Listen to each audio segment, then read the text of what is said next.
नहमदुहु व नुसल्ली अला रसूलिहिल करीम। अम्मा बाद फ़अऊज़ु बिल्लाहि मिनश शैतानिर रजीम। बिस्मिल्लाहिर रहमानिर रहीम। इन हुवा इल्ला ज़िक्रुल लिल आलमीन। सदक़ल्लाहुल अज़ीम व बल्लगना रसूलुहुन नबियुल करीमुल अमीन व नहनु अला ज़ालिका लमिनश शाहिदीन वश्शाकिरीन वल्हम्दुलिल्लाहि रब्बिल आलमीन। अज़ीज़ तलबा,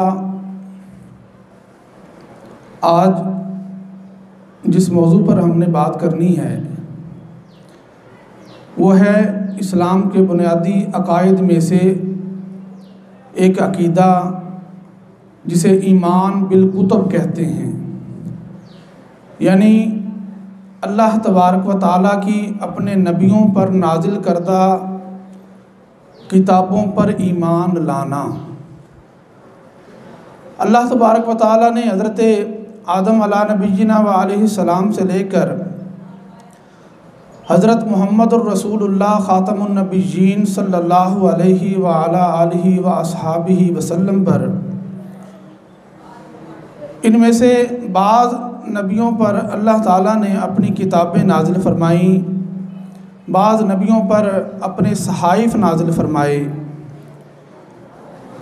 तो उन तमाम किताबों और उन तमाम सहीफ़ों पर ईमान लाना ये एक मुसलमान के लिए निहायत ज़रूरी है। अगर किसी एक किताब या किसी सहीफ़े का भी इनकार करता है तो वो बंदा मुसलमान नहीं हो सकता। अल्लाह तबारक व तआला ने हज़रत मूसा अला नबीना व अलैहिस्सलाम पर अपनी किताब तौरात नाज़िल फरमाई। हज़रत दाऊद अला नबीना व अलैहिस्सलाम पर किताब ज़बूर नाज़िल फरमाई। हज़रत ईसा अला नबीना व अलैहिस्सलाम पर अपनी किताब इंजील नाज़िल फरमाई और अपने आखिरी नबी हज़रत मोहम्मद सल्लल्लाहु अलैहि व अला आलिहि व अस्हाबिहि वसल्लम पर अपनी अज़ीम और आफाकी किताब कुरान मजीद नाज़िल फरमाई। इसके अलावा हज़रत आदम अलैहिस्सलाम, हज़रत इब्राहीम अलैहिस्सलाम और कुछ दीगर नबियों के नाम आते हैं जिन पर अल्लाह ने कुछ सहाइफ़ भी नाजिल फरमाए। आज रुए ज़मीन पर कुरान हकीम के अलावा दूसरी आसमानी किताबें और जो सहाइफ़ हैं उनमें से कोई भी अपनी असली हालत में मौजूद नहीं है। पहली कौमों के जो अफराद थे उन्होंने अपनी आसानी के लिए, अपनी सहूलत के लिए, अपने फ़ायदे के लिए अल्लाह ताला की नाज़िल की हुई किताबों में अपनी मर्ज़ी से तब्दीली कर दी।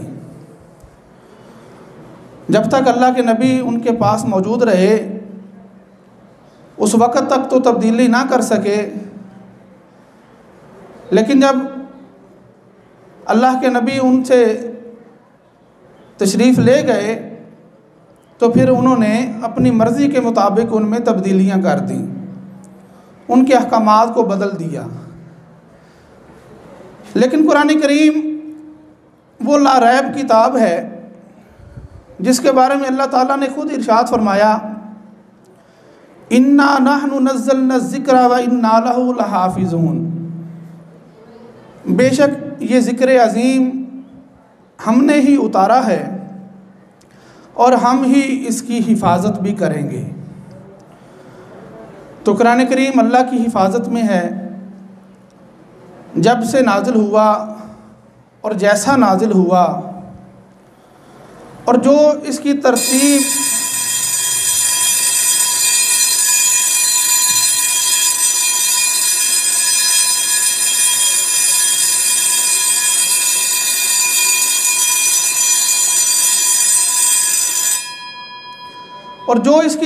नबी मुकर्रम सल्लल्लाहु अलैहि वसल्लम ने अल्लाह ताला के हुक्म से तय फरमाई आज तक हमारे सामने उसी तरह कुरान करीम अपनी असली हालत में मौजूद है।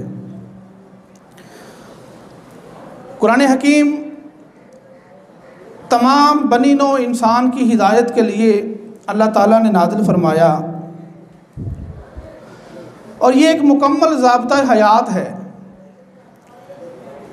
किसी भी ज़माने के अफराद जब कुरान करीम का मुताला करेंगे तो उनकी हिदायत का सामान कुरान करीम में मौजूद है। ये कुरान का इजाज़ है, मौजज़ा है कि 14 सदियों से ज़ायद अरसा गुज़र गया और न जाने क़यामत तक कितना अभी अरसा बाकी है। हर ज़माने के अफराद जब कुरान करीम पढ़ते हैं तो उन्हें यूँ मालूम होता है कि ये हमारे ज़माने ही के लिए नाजिल किया गया है। दीगर जो किताबें अल्लाह ताला ने नाजिल फरमाई थी उनकी हैसियत ये ना थी, बल्कि वो मखसूस इलाक़ों के लिए, मखसूस कौमों के लिए अल्लाह ताला ने नाजिल फरमाई और उनमें मखसूस किस्म के अहकामात थे।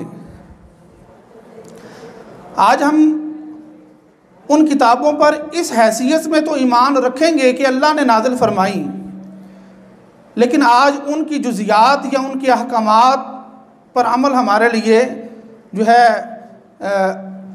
हमारे लिए रवा नहीं है या हम पर लाजिम नहीं है कि हम उन पर अमल करें। अगर वो किताबें अपनी असली हालत में मौजूद भी रहती फिर भी कुरान करीम के नुज़ूल के बाद उनके अहकामात मनसूख हो गए, यानी उन पर अमल जो है वो करना ज़रूरी नहीं रहा क्योंकि अब कुरान करीम आ गया।